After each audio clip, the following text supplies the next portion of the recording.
Hello and welcome to the Daily Millwall for Friday the 13th of January 2023. Today's Millwall news. Got this piece from South London Press, London News Online.co.uk.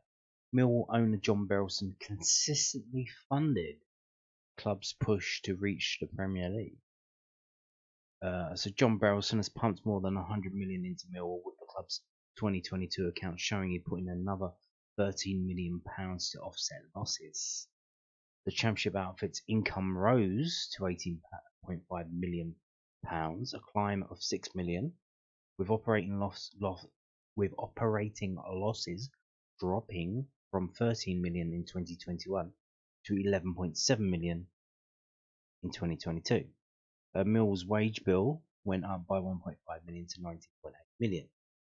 Berylson's backing has been vital ever since the Boston-based businessman first got involved with the Lions in 2007. The American owner sanctioned the club record £1.7 million deal to bring in attacking midfielder Zion Fleming from Fortuna Sittard in the summer transfer window. A club like Millwall doesn't compete at the top end of the Championship without an owner that's prepared to fund it at certain points of that journey, Lions manager Gary Rowett told the South Press. John has consistently done that. I don't know the ins and outs, the exact details of that. But what I do know is that he doesn't run the club to make money. I don't think it's an investment that actually makes money. It's something he's passionate about. I'm sure the love has grown over many years. I can only judge it since I've been here, but without fail, he's always backed what we want to try and do to move the club forward, whether that is with staff, players, or stuff at the training ground. That comes at a cost. You can't just keep generating more and more money at this level, can you? Ultimately, the owner has to be the one who has to dip into his pocket. And we're very, very fortunate. We've got a CEO in Steve who runs the club really, really well. But ultimately, that needs an owner that just doesn't want money out of it. There probably aren't that many people like that around at this level anymore. But I would imagine most owners at Championship level aren't in it to make vast amounts of profit. I imagine it's a love and a passion. And certainly with John, it feels like he has a real passion for Millwall and is prepared to spend his money on that. So it looks like they were asking Gary Rowett ahead of the Middlesbrough game in his press conference. They obviously asked him about John Berylson and the finances at the club, because that was published last week, and these are the figures that came out of it. And there was a little piece in a newspaper that I brought to you. It was in the Daily Mail, I believe, that John Berylson is looking to sell his shares. That was what was mentioned. I think somewhere else it's mentioned that he's trying to bring investment in. That was so. If you go back through the videos about the share, they consolidated the shares, and one of the reasons they put was for doing that, why go through all this trouble of doing it. Well, they said he would help to make the club more attractive in terms of bringing in investment. So maybe he's not trying to sell his shares, but he's trying to bring in more people to help share that burden and to help invest in the club, because I think if you need to get to that next level, it's going to take more than John's money. We've seen in the teams, the league above, various consortiums and stuff, buy into clubs and try and turn them around. The FSG at Liverpool, they basically went into Liverpool and bought the league. That's what they did. So, and that's a different level than what we're at now. So, but we will see. But kind of worrying that the headline says consistently funded in the past tense. I don't think there's any shadow of doubt that John Berylson is Mill's best ever chairman. And you can see how the club's changed since he's been in charge. The results of that, in terms of his custodianship, you can say he owns the club, but how much can you really own a football club? And you saw at Wimbledon when they moved to MK Dons, the fans just went off and set up their own club and just carried on, and they made it back into the football league within 10 years. So, and MK Dons, they're just chugging along. They didn't really do. It didn't really benefit them much, really. Anyway, did it? So that was a lot of nonsense for nothing. But in terms of a custodian for Millwall Football Club, John Berylson is up there with the best of them. And you can see, so he came in 2007, which is here. League One, finished 17th, crowds of 8,669 average. The very year after, we get to the playoffs and we lose. We lose in the playoff final. We've not had many. We've never had a success in the playoffs. Before John Berylson came along, we've been in numerous playoff games, semi-finals, and I don't think we'd ever won a playoff game. So we got our first playoff win and first playoff finals win under John Berylson. So this year after, playoff winners finish third in League One and go through via the playoffs to get up into the Championship. First season in the Championship, finish 9th, drop off 16th. Next season after, 20th. FA Cup semi-finalists though. But again, 20th is just above relegation. Season after, 19th. Kenny Jackett left. He wasn't. I think he wasn't happy with the restructuring, the youth setup or something like that. So then we have Steve Lomas come in, and then Ian Holloway. Finished 19th. Season after, we end up with the inevitable relegation to League One, because we've been there or thereabouts for the past 3 seasons.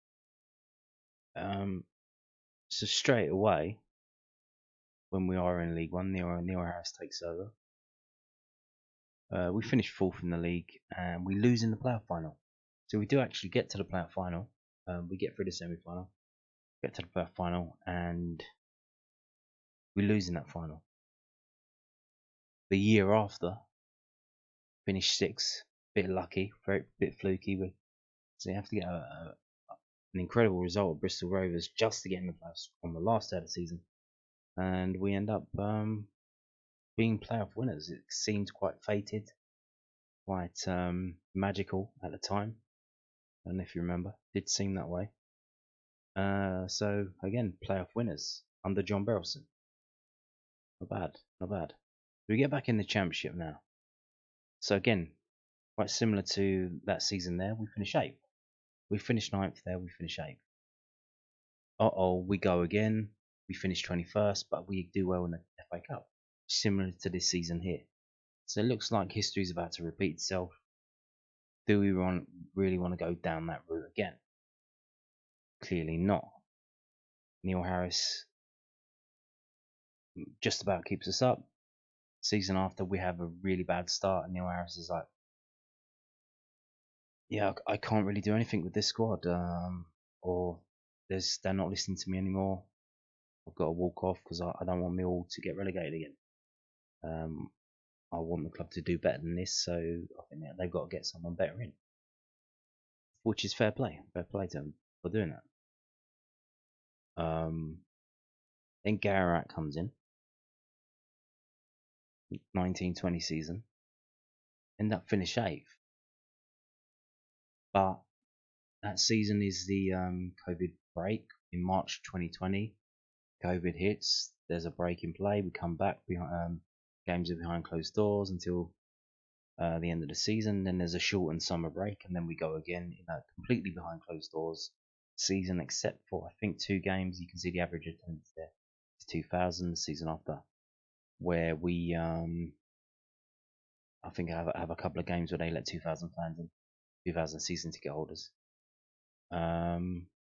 We finished 11th. We've got 2 seasons here which strange black swan events affect what's happening. They affect our progress. They affect everyone everywhere in everything. Everything is weird and different, and it's all kind of strange.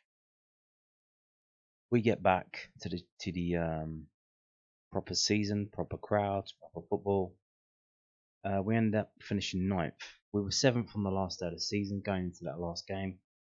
We lose it because it's against Bournemouth. They got promoted automatically, and we end up finishing 9th.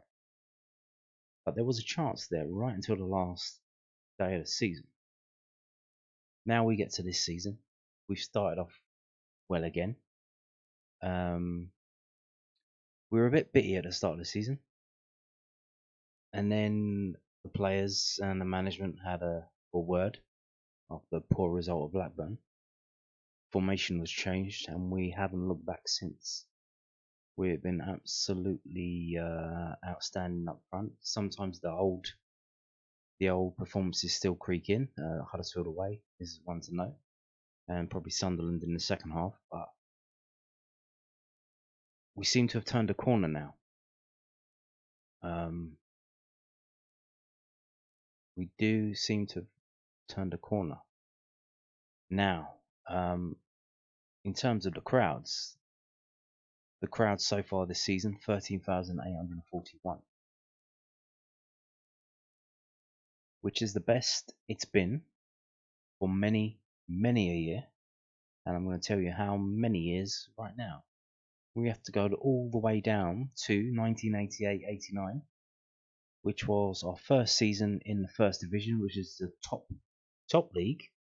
When we got promoted to the top league in the division, we had crowds of 15,468, but that was at the old den of the terraces.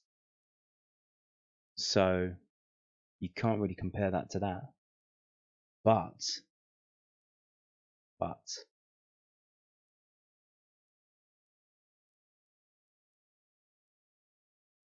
the next best thing to compare it with is actually this season here. So under John Berylson, the situation on the pitch has improved. The results have improved. Our league standing has improved. A lot of things are improving. He's improving the training ground, building a new training ground at West Kingsdown.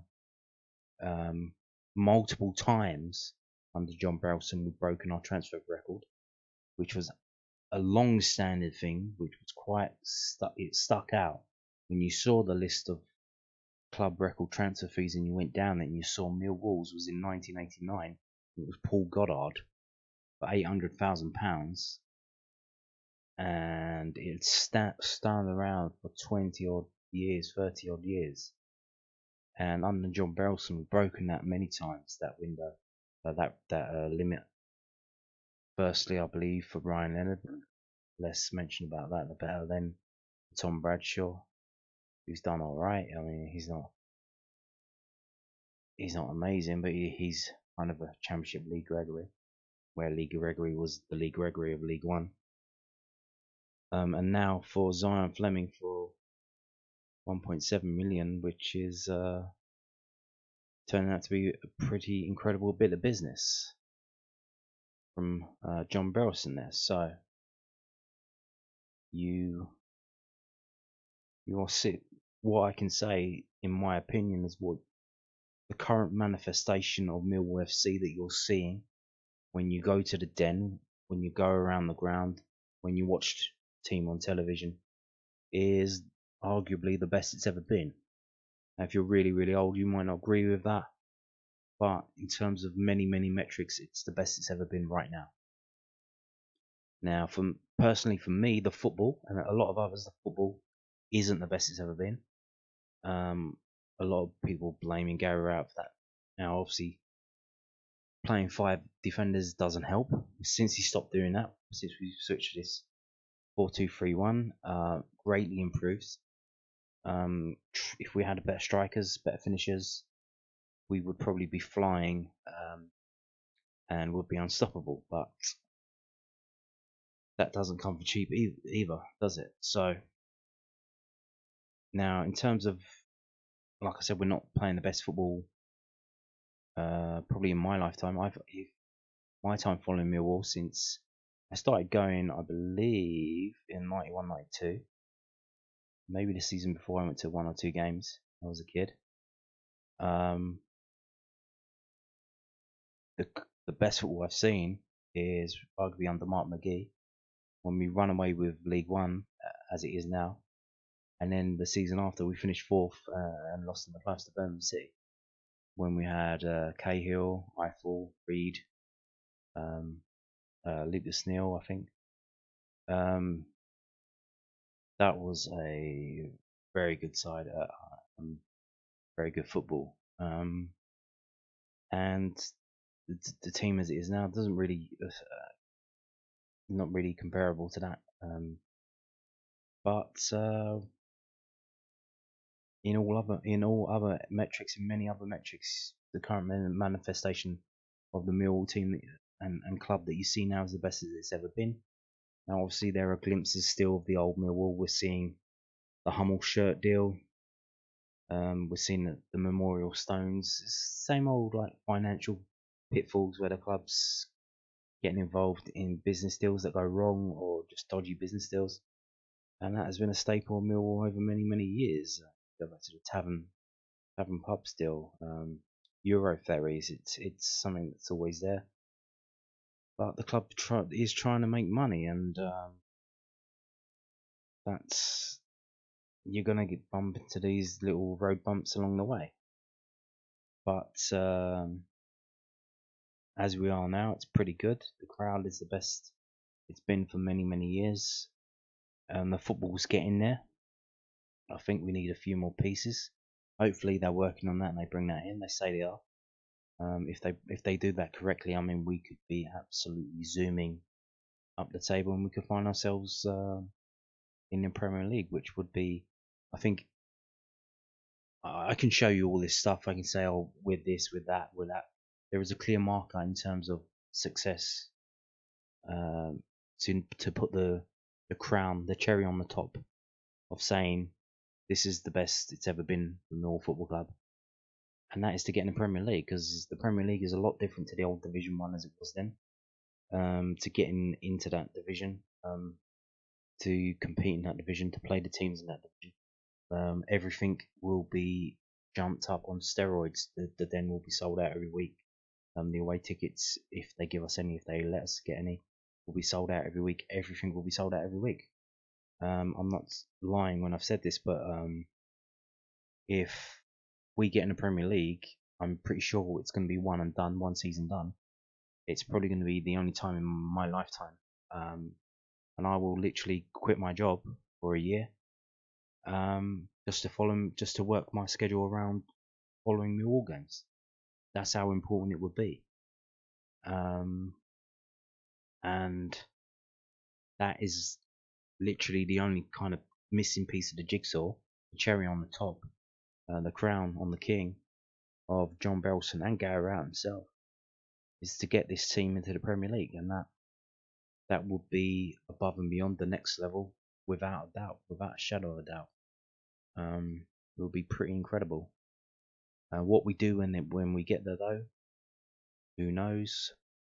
But just got to get there first, and that starts obviously this weekend by beating Middlesbrough at Middlesbrough, a team that's there or thereabouts along with us on the journey to get into the Premier League. So in terms of Millwall under John Berylson starting in 2007, it's been a hell of a ride, and if it's coming to an end, I mean, I don't think a lot of people realise how great it is, how great John Berylson's been. But I tell you what, when he leaves, they will certainly sober up pretty quickly and figure it out for themselves when he's gone, when his money's gone, how much he did, and what a great custodian of Millwall Football Club John Berylson is, and was. So there you go, 3 cheers for John Berylson.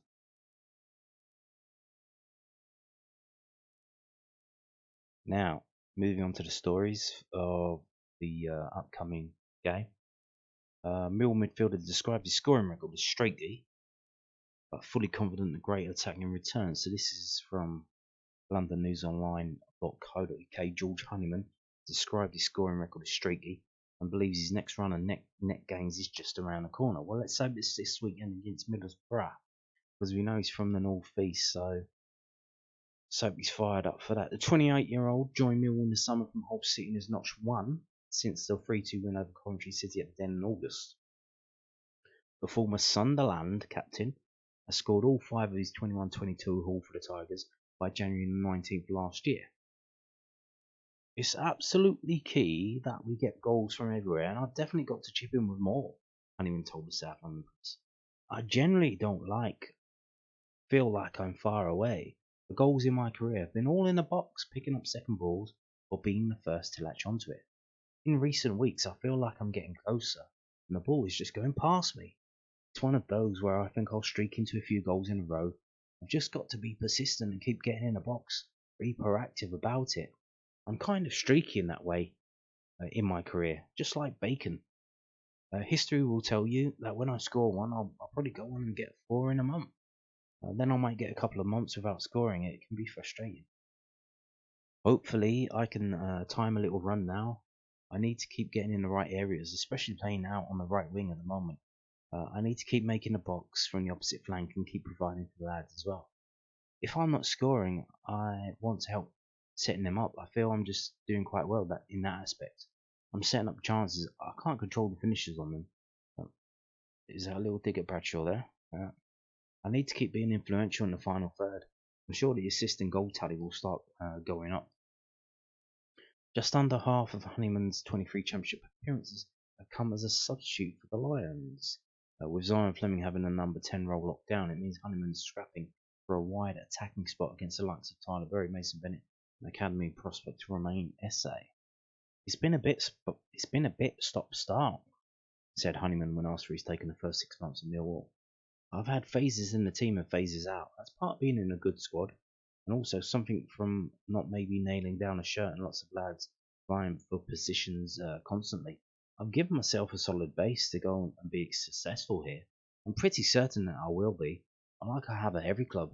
Once I find my feet and I find my confidence with the lads, it's been a decent start. Nothing to shout from the rooftops. Once I start having a few more goals and assists, it will start looking like a really good season for me.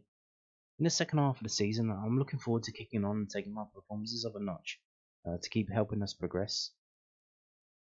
Millwall have only lost once in the league since the start of November. 3-0 defeat of Sunderland in the first action after the shutdown for the World Cup. Qatar. Honeyman's return to his boyhood club did not go to plan. I felt we had a really good first half, and that if we'd got a goal straight after half time, then we'd go on and get a really good result, he said. It went the opposite way, they scored, and went really downhill. It's a championship. There are many games that it's hard to look for patterns. Since then, we've had a really good reaction. There's still a long way to go, though. There are going to be more downs in the season, so it's how you react to them. We've reacted really well so far to negative results and negative patches. If you keep that mentality going, we'll be on course for a successful season. I've been back to the stadium like before with Hull, but it was during COVID, and I didn't quite feel like I was going back, if you know what I mean. The play in front of 30,000 again was really nice, and a lot of people said some really nice things to me. You don't know how much you've missed it until you go back, but I'm also looking forward to showing them the Den on February the 4th as well. Next up is a trip to inform Middlesbrough tomorrow. I'm looking forward to playing against them, seeing how they're playing under Michael Carrick, said Honeyman. I watched a couple of their highlights. It looks like they're playing end-to-end footy. Chances at both ends. Hopefully we can exploit that in ways that suit us. We've got to be wary though, because they've got loads of quality players attacking and defending. So yes, there's an interview there with George Honeyman, where he goes into a lot of detail about his game. So apparently he's gonna get a bit streaky and score a lot of goals in a month. If he can do that pretty soon, maybe tomorrow against Middlesbrough, that would very nice indeed. Talking about another player going back to the North East, we've got George Saville going back to Middlesbrough. Obviously played for them before coming back to Millwall. So this is also from LondonNewsOnline.co.uk. So Millwall midfielder George Saville back in former club Middlesbrough to be in the Championship promotion mix of the season. George Saville heads back to Middlesbrough tomorrow, admitting he expects his former club to be right in the Championship promotion chase at the end of the season. The Teessiders have been revitalised since appointing former Manchester United midfielder Michael Carrick to succeed Chris Wilder as manager. Middlesbrough have taken 22 points from their last 10 matches, top 2 form, climbing from the lower reaches of the division up to 5th. When Saville joined them from Millwall in August 2018, it was a club record sale for the South Londoners. It still remains the largest fee that the Lions have recouped for a player, the former Chelsea youngster coming off a sparkling campaign with Neil Harris's side that saw him chip in with 10 goals from midfield as they just fell short of the top 6. Saville had 3 campaigns with Borough before signing up for a 4th spell with Millwall in July 2021. Mike was coming in and they've hit the ground running, Saville told the South London Press. I don't know too much about him as a coach, but if he's anywhere near what he was as a player, then that will be fantastic for them. They're heading in the right direction. They'll be a real force this year. They look like they've got a settled team, a settled style of play, and they brought in a new manager. They'll be tough on Saturday, right up there for the rest of the season. Saville played 118 matches for Middlesbrough. Initially, they wanted to make it a Den double sweep, also with include Jed Wallace, but Millwall made it clear they would not part with 2 prized assets. Saville said he did not feel pressure for commanding such a hefty £8 million price tag. Middlesbrough at the time were throwing money around, so there were players bought for bigger fees up there than me and on more money. So once I was up there, I was looking at that all around. I wasn't looking at that at all. I knew it was a big fee. For Millwall especially, it was brilliant. In terms of the amount of money they managed to get back to me, I've got fond memories of Middlesbrough. It's a fantastic club, and they've got great people there. As a family, we moved up there for 3 years, and we really enjoyed it. I scored against Spurs in the FA Cup, 2-1 defeat at White Hart Lane. From an individual point of view, that was a good feeling. As a team, I would say Leeds at home was maybe a standout. We get it at Millwall for those games against Leeds. It was a sellout, 30,000. The atmosphere when it's like that, it's an incredible place to play. Saville describes the chance to pull on a Millwall shirt again as too big a law to resist. He's one of the most experienced members of Rowett squad with 207 championship matches under his belt. Millwall kept their playoff hopes alive until the final day of the 21-22 season and have an even better points haul this time around, as well as a more advantageous position in the standings.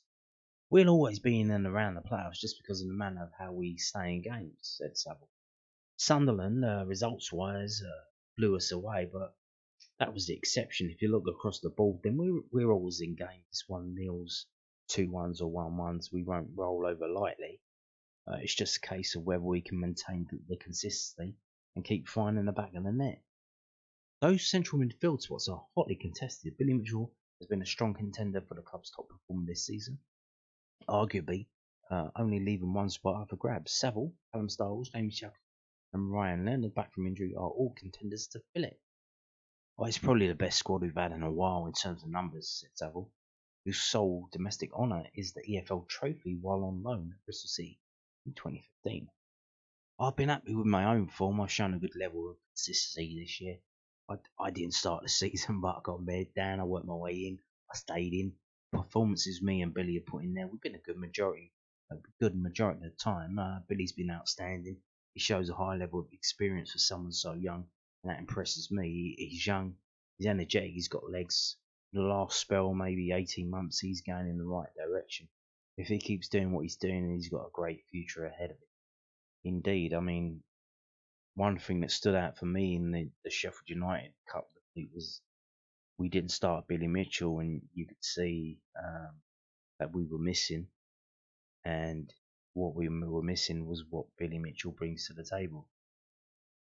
And he's got to the position, I think, now where he's one of the first names on the team sheet. So, and not far behind is George Saville. George Saville's performance has been absolutely amazing. As a duo, they do work pretty well together. So yeah, it's George Saville there, going back to his former club, and let's hope he can do well there. Now I'm talking from the other side, so a different challenge. Michael Carrick assesses Millwall as the Lions head to Middlesbrough.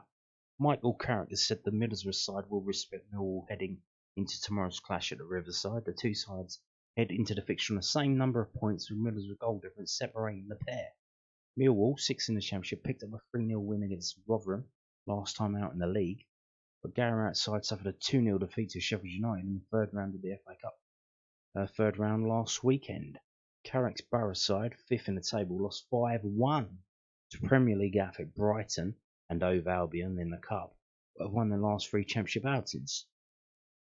It's a different challenge, but every game is different. Even if you were to play the same team twice in a week, it's never the same game. Millwall are a very good team, are very tough to play against.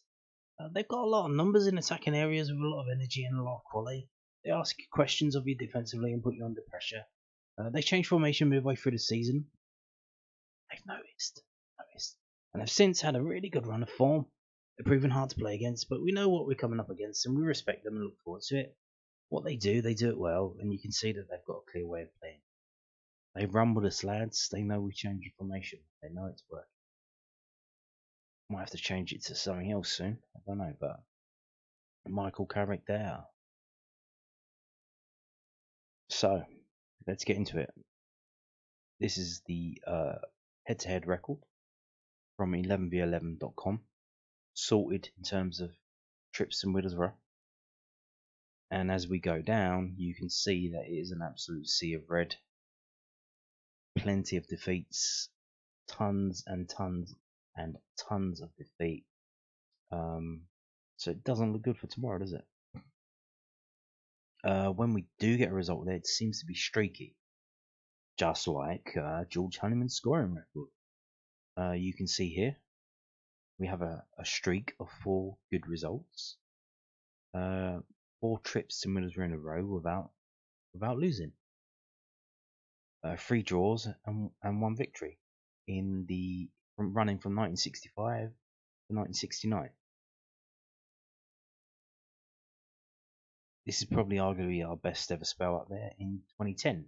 So obviously it kind of coincides with Middlesbrough being on a downer, Millwall being on an up trajectory. I think this is the period 2010 when the chairman kind of went off the bubble a bit and kind of backed away and tried to make the club self-sustaining, and that didn't really work out. And he nearly got relegated to League One, and he had to figure something else out and started putting money back into the club.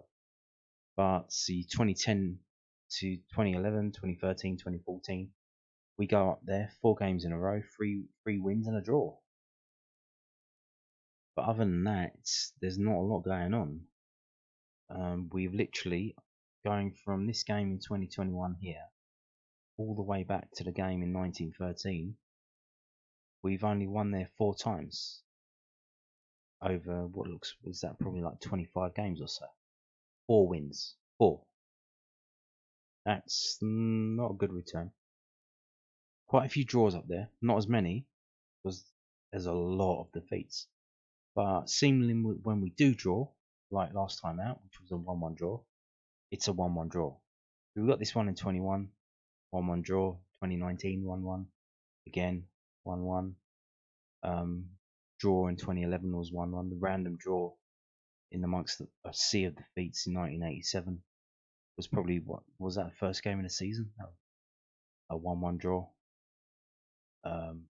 So that would have been the season we got promoted, wasn't it? 87, 88.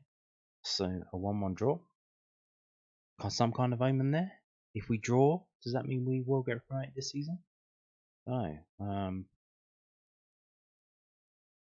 then going all the way back here, so all of the draws that we've had, apart from one, which is a 0-0, that was in the League Cup, so that was a night game up in Middlesbrough, the 13th of October 1965. All of them have been 1-1. So we either lose or we draw 1-1, or we win by the odd goal. We got 2. So like I said, we won 4 times up there, only 4 times. 2 2-1s and 2 1-0s. It's a very tight game. We either lose or we narrowly win or narrowly get a draw. There's not much going on. So prepare yourselves. Fully expected defeat. But hope for the best. Hope for the best. and we'll see what happens. So let's get into it from whoscored.com. We look at the match facts on the right. There have been over 2.5 goals scored in Middlesbrough's last 7 games in the Championship. So 3 goals in the last 7 games in the Championship. Middlesbrough won 6 of the last 7 matches in the Championship. Ooh, a nice little streak there. What have I told you about streaks in these videos? They've got to end. It's like on a roulette wheel. I've said this before. You go to a roulette wheel, comes up red, and then red, and then red, and then red. You're either going to be the idiot that puts all their money on red, or you're going to be the wise old dog who thinks, hang on, we've had 5 reds in a row, it's probably time for black. And you put some money on black, and you end up winning. Streaks have got to end. So they've won 6 of the last 7 matches in the Championship. Middlesbrough have seen under 2.5 goals in 7 of their last 8 matches against Millwall in all competitions. So we've got conflict here. So there have been over 2.5 goals in Middlesbrough's last 7 games in the Championship. Against Millwall in their last 7 of their last 8 games, they've scored under 2.5 goals. And Millwall have kept a clean sheet in their last 3 matches. Yes, we have. Yes, we have. Been pretty good in the last 3 matches. So if we change this to... Oh, great. It did not load. Fantastic. I don't know why it did that. Probably because it's wasting time trying to load this video. Which is great, isn't it? About the loser Graham Potter, who nobody cares about. I don't know why it's done that. Let me try something. Let me try refreshing it to see if that fixes it. Bear with us 1 second. We're doing this live. We are doing this live. Okay. Yep. There you go. That did it. Right. So we got the last 6 trips to Middlesbrough. They're all in the league. They're all in the Championship. So, I don't think Middlesbrough have been in League One, have they? Not for a while. And you can see it's pretty dire. If you would have went to these last 6 games, you would have only seen 3 Millwall goals. We've got more yellow cards than goals. But you would have seen 11 Middlesbrough goals, and you would not have seen a Millwall win. You would have seen 3 draws and 3 defeats. So, but you would have seen 3 draws, which is comparatively actually good. And those 3 goals came in those 3 draws. So if we can score, it seems if we can score, we'll get a result. It's not guaranteed, but it looks that way, that if we can score. Let's go back and see actually.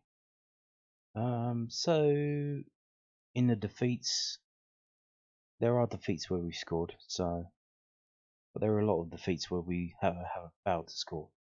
So again, it does look like if we score, we could get a result.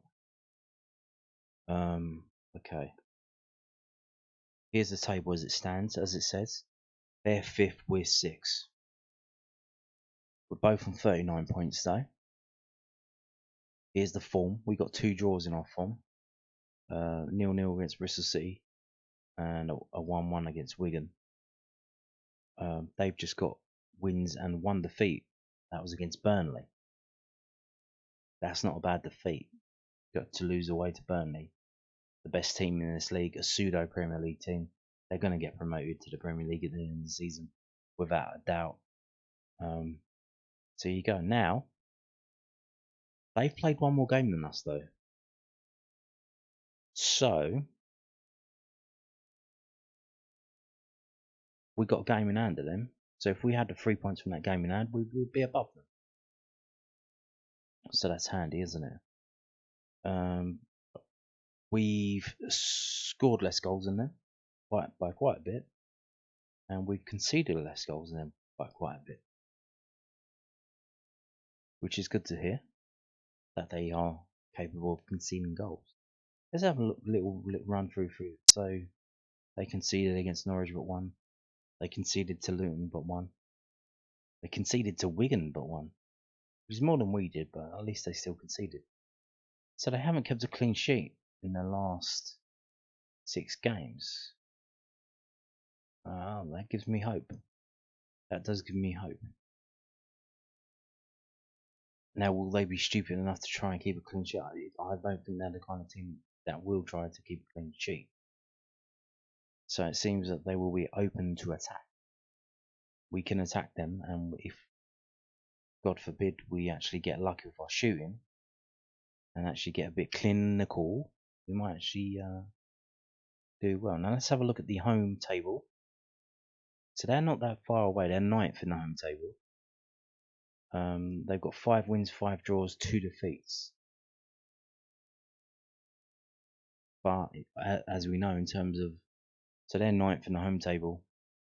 We're 20th in the away table. We got 3 wins, 3 draws, and 6 defeats. Scoring 12, conceded 18. Let's get back to them and see. So they've only conceded 12 goals at home. It's averaging one a game. Okay. In terms of current form, they're the 4th best team over the last 6 games. We are the 6th best team over the last 6 games. So they're thereabouts. So we've got the 2 draws, and they've got 2 wins, 2 extra wins, and that's what gives them the edge over us. If we look at Middlesbrough's last 6 home games and Millwall's last 6 away games, so they did keep a clean sheet in a home game. It was against Huddersfield all the way back in October. They conceded 5 goals against Brighton. Is that going to get into them? Is that going to affect their heads? Did Millwall watch that game and figure a few things out? The fact that they keep conceding, they lost 2-1 at home to Blackburn all the way back in October. So they can't keep a clean sheet. They cannot keep a clean sheet, apparently. They are susceptible to a couple of goals. Could we be seeing a repeat of the Preston North End result for Millwall, where we ended up winning 4-2? Who knows? Could it be a repeat of that result there? Or could it be a repeat of this result here? That would not be good. So obviously last time out, we failed to score against Sunderland, Birmingham and Huddersfield. But we did score 2 against Bristol City. We scored 4 at Preston. And we scored 2 at Watford. And we actually ultimately dominated Watford. A game that we were absolutely poor. So which Millwall will it be? Jekyll or Hyde? Would it be this one or this one? Who knows? Who knows? Here's the strengths and weaknesses of each team. I'm not going to go through all that. If you want to read it, you can pause it and read it now. Okay. So match forecast. Middlesbrough will dominate possession. Likely. I don't care. They can dominate possession as long as they don't dominate the goals. That's all I care about. Now let's get into the prediction. What do they predict after reading all of that nonsense and boring you to death? Are you still watching or did you skip? If you skipped, hello. Now let's get into it. Match facts. We've gone all through that. I'm not going through it again. The prediction. The utilisation of Matt Crooks as a striker has added a new edge to Middlesbrough's game, with the towering midfielder netting a brace against Birmingham last time out in the league. A 5-1 FA Cup defeat to Brighton offers reason for concern, but Michael Carrick's men should respond well here. Why should they? That's not guaranteed. A 2-0 FA Cup defeat to Sheffield United will do little to dampen the spirits in the Millwall camp after the Lions hammered Rotherham 3-0 2 weeks ago. Gary Rowett's men are unbeaten for and will be formidable playoff contenders if they keep a hold of star midfielder Zion Fleming in January. Yeah, he's not going anywhere in this window. He might go in the summer window, but in this window, no. Talking of Zion, they predict Middlesbrough 1, Millwall 1, by the way, which I would be absolutely happy with that. Talking of Zion Fleming, now, if he seems to be someone who can self-actualize. He understands the situations of the things that he finds himself in. He is up against today or tomorrow in this game the league's current top scorer, Chuba Akpom, who, by the way, just got the Player of the Month for December. So, I know there's a Manager of the Month award curse. Is there a Player of the Month award curse? Who knows? But, so Star Flame's got 10 goals. Chuba, can you see that? Chuba Akpom's got 13. This is the kind of game where someone who wanted to make a statement about scoring goals in this league could make that statement. That could be Zion Fleming. He's up against the league's top scorer. If he can outscore him, if he could get another hat-trick like he got at Preston, that would be impressive. If he can dial in and focus and do what he needs to do, yes please. I mean, this would be the kind of game to make that kind of statement. To turn it in, to dial it in, and he does better in away games than he does at Millwall games, or games at the Den, should I say. So maybe it might be a Zion Fleming master show that will get us the win without the fifth win we've only ever had at Middlesbrough. But maybe I'm dreaming, maybe I'm trying to make stuff in my head to justify predicting a Millwall win, but it does seem that could be a way forward.